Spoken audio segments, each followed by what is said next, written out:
హిందువులకు ఆరాధ్య ప్రదేశాలు దేవాలయాలు.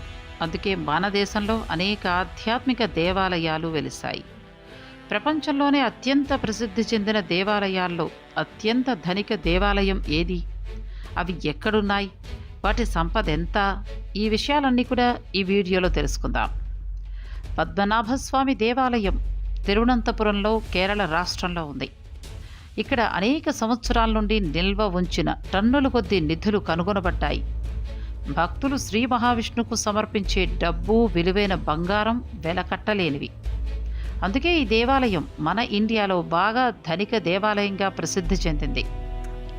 ఇక్కడ ప్రధానంగా 6 గదులున్నాయి. అందులో 4 గదుల్లో ఇళ్ల పత్రాలు, విలువైన వస్తువులు ఉన్నాయి. ఇంకా ఏబీ ఛాంబర్లో భక్తుల నుండి సేకరించిన నగదు ఇక్కడ స్టోర్ చేయబడింది. 2011 సంవత్సరం నుండి 7 మంది కమిటీ సభ్యుల ద్వారా ఇక్కడ నిల్వ చేసిన బంగారు నాణాలు, నగదు, విలువైన రాళ్లు టన్నుల్లో ఉన్నాయని కనుగొన్నారు. ఈ నిధి మొత్తం ట్రావెన్కోర్ రాజకుటుంబానికి చెందింది. అయితే ఇక్కడ 6వ గది కూడా ఉంది. ఆ గదికి నాగబంధనం ఉంది. దీన్ని తెరిస్తే లోకం అంతమైపోతుంది అంటారు. ఇందులో కూడా అత్యంత విలువగల టన్నుల కొద్దీ బంగారం ఉంది అనుకుంటున్నారు. పద్మనాభస్వామి ఆలయంలో 1 ట్రిలియన్ కంటే ఎక్కువ దాచిన గదుల్లో బంగారం దాగుందంటారు.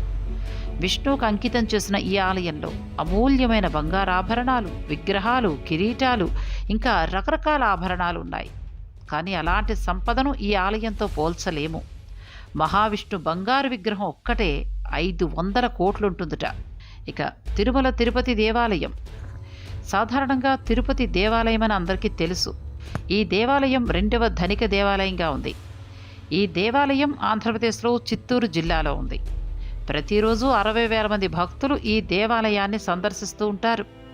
అలాగే 650 కోట్ల కంటే ఎక్కువ సంపదే నిల్వ చేయబడింది. ఈ దేవాలయాన్ని మన ఇండియాలోనే అత్యంత ధనిక దేవాలయాల్లో ఒకటిగా చెప్తారు. తిరుపతిలోని శ్రీ వెంకటేశ్వర ఆలయం ప్రపంచంలో మతపరమైన తీర్థయాత్రలకు అతిపెద్ద ప్రదేశాలలో ఒకటి. ప్రతి నెల 180 మిలియన్ల వరకు భక్తుల ద్వారా ఆ తిరుమలేశుడికి అందుతుంది. ప్రస్తుతం ఈ ఆలయం 900 కోట్లకు పైగా 52 టన్నుల బంగారు ఆభరణాలను కలిగి ఉంది. సోమనాథ్ ఆలయం. మన దేశంలో ఉన్న ప్రసిద్ధ పుణ్యక్షేత్రాలలో సోమనాథ్ విఖ్యాతమైనది. ఇది గొప్ప పర్యాటక క్షేత్రం కూడా. సోమనాథ్లోని మహాదేవలింగం 12 జ్యోతిర్లింగాలలో ఆది జ్యోతిర్లింగం. ఇక్కడ ఇప్పుడు ఉన్న ఆలయ నిర్మాణం సర్దార్ వల్లభాయ్ పటేల్ మార్గదర్శకత్వంలో జరిగింది. సోమనాథ్ దివ్య క్షేత్రాన్ని ప్రభాస పట్టణం అని కూడా పిలుస్తారు. సోమనాథ్ క్షేత్రం గుజరాత్ రాష్ట్రంలో ఉంది. అహ్మదాబాద్ నుంచి సుమారుగా 450 కిలోమీటర్ల దూరంలో ఉంటుంది. సోమనాథ్ క్షేత్రానికి 3 కిలోమీటర్ల దూరంలోనే బాలక తీర్థం ఉంది. వేటగాడి బాణపు ముళ్ళు శ్రీకృష్ణ భగవానుడి పాదానికి గుచ్చుకున్న స్థలం అని చెప్తారు. కృష్ణుడు కాయాన్ని పరిత్యజించిన ప్రదేశం దేహస్వర్గ బాలతీర్థానికి దగ్గరలోనే ఉంది. ఇది కపిల, హిరణ్య, సరస్వతీ నదుల త్రివేణి సంగమ స్థానం. కృష్ణుని పార్థివ దేహానికి అర్జునుడు దహన క్రియలు జరిపించిన ప్రదేశం ఇదేనని చెప్తారు. ఈ ఆలయాన్ని పునర్నిర్మించారు. కొత్త ఆలయం మునుపటి ఆలయం కంటే అద్భుతంగా ఉంటుంది. ప్రస్తుతం ఆలయ సంపద విషయానికే వస్తే భారతదేశంలోని అత్యంత ధనిక దేవాలయాల్లో ఒకటిగా నిలుస్తోంది. 1700 ఎకరాల భూమిని ఈ ఆలయం కలిగి ఉంది. మీనాక్షి దేవాలయం. దేశవ్యాప్తంగా ఉన్న అతి పవిత్ర పురాతన దేవాలయాల్లో మధుర మీనాక్షి ఆలయం ఒకటి. ఈ దేవాలయం తమిళనాడు రాష్ట్రంలోని 2వ అతిపెద్ద నగరమైన మధురైలో వెలిసింది. సుమారు 2500 ఏళ్ల చరిత్ర కలిగిన ఈ దేవాలయం పాండ్యరాజుల కాలం నుంచే పూజలను అందుకుంటూ వస్తోంది. ఈ ఆలయానికి 4 ముఖద్వారాలున్నాయి. ధర్మ, అర్థ, కామ, మోక్ష ద్వారాలుగా వీటిని పిలుస్తారని పురాణ గాథలు చెప్తున్నాయి. ఎత్తైన ఈ ఆలయ గోపుర శిఖరాలు నగరానికి గుర్తింపుగా నిలిచాయి.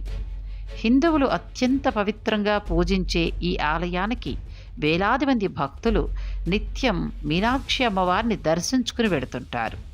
ఈ ఆలయంలో పార్వతీదేవి కొలువయ్యున్న ప్రాంతానికి పురుషులకు ప్రవేశం లేదు. కాంస్యం, నల్ల రాతితో సర్వాంగ సుందరంగా మలచిన ఆర్ట్ గ్యాలరీ వీక్షకులకు కనువిందు చేస్తుంది. కులశేఖర పాండ్యుని కాలంలో నిర్మించబడిన ఈ ఆలయం తిరుమలై నాయక్ హయాంలో ఆధునికీకరణకు నోచుకుంది. వైష్ణోదేవి ఆలయం ముగ్గురమ్మలో మూర్తీభవించిన దేవిగా, తనను దర్శించే భక్తులకు ధర్మార్థ కామ మోక్షాలను ప్రసాదించే జగజ్జననిగా జమ్మూ కాశ్మీర్ రాష్ట్రంలో కొలువయ్యుంది వైష్ణోదేవి. ఈ చల్లని తల్లి దర్శనార్థం భక్తులు ఎక్కడెక్కడి నుంచో సంవత్సరం పొడవునా అశేష సంఖ్యలో వస్తారనేది దేవి మహిమకు నిదర్శనం. ఆ దేవిని దర్శించిన వారెవ్వరూ తమ న్యాయమైన కోరికలు తీరకుండా రిక్తహస్తాలతో వెనుతిరగరని భక్తుల ప్రగాఢ విశ్వాసం. జమ్మూలోని అద్భుతమైన వైష్ణవ దేవాలయం ఇప్పటికే 1 మిలియన్ సంవత్సరాల పురాతనమైన కత్రా నుండి కేవలం 15 కిలోమీటర్ల దూరంలో ఉన్న ఒక గుహలో 14 కిలోమీటర్ల ఎత్తులో ఉంది. ఏటా 10 మిలియన్ల మంది యాత్రికులు సందర్శిస్తారు. తిరుపతి తర్వాత అత్యధికంగా సందర్శించే 2వ ఆలయం ఈ ఆలయం. వైష్ణోదేవికి అంకితం చేయబడిన ఈ ఆలయంలో 12 టన్నుల బంగారం ఉంది. 5 సంవత్సరాలకు విరాళంగా 100 కిలోల బంగారాన్ని అందుకుంది. ఈ ఆలయం ప్రతి సంవత్సరం 5 కోట్ల విరాళాలను సేకరిస్తుందని అంచనా. భారతదేశంలోనే ఇది అత్యంత ధనిక దేవాలయాల జాబితాలో ఒకటిగా పేరుగాంచింది. సిద్ధి వినాయక ఆలయం. ఈ ఆలయం విలువను ఊహించడానికి ఎవ్వరు అంచనాలు మీకు సహాయం చెయ్యవు. సందర్శకులు రోజుకు 25,000 నుండి 2 లక్షల మంది వరకు వస్తుంటారు. గణేశుడు బంగారు పైకప్పు క్రింద కూర్చున్నాడు. ఈ ఆలయం ఇప్పటి వరకు $158 మిలియన్ విలువైన 67 కిలోల బంగారు సమర్పణల్ని కూడబెట్టింది. అత్యంత ధనిక దేవాలయాల జాబితాలో ఈ ఆలయం కూడా ఉంటుంది. Golden temple. ఇండియాలో ఉన్న ఈ గోల్డెన్ టెంపుల్ హర్మిందీర్ సాహిబ్ అని కూడా పిలుస్తారు. ఇది ప్రపంచంలోనే అద్భుతమైన పవిత్రమైన దేవాలయాల్లో ఒకటి. శ్రీ గురు గ్రంథ్ సాహిబ్ యొక్క గ్రంథాలయం, బంగారు పూతతో పూసిన ఆలయము ఉంది.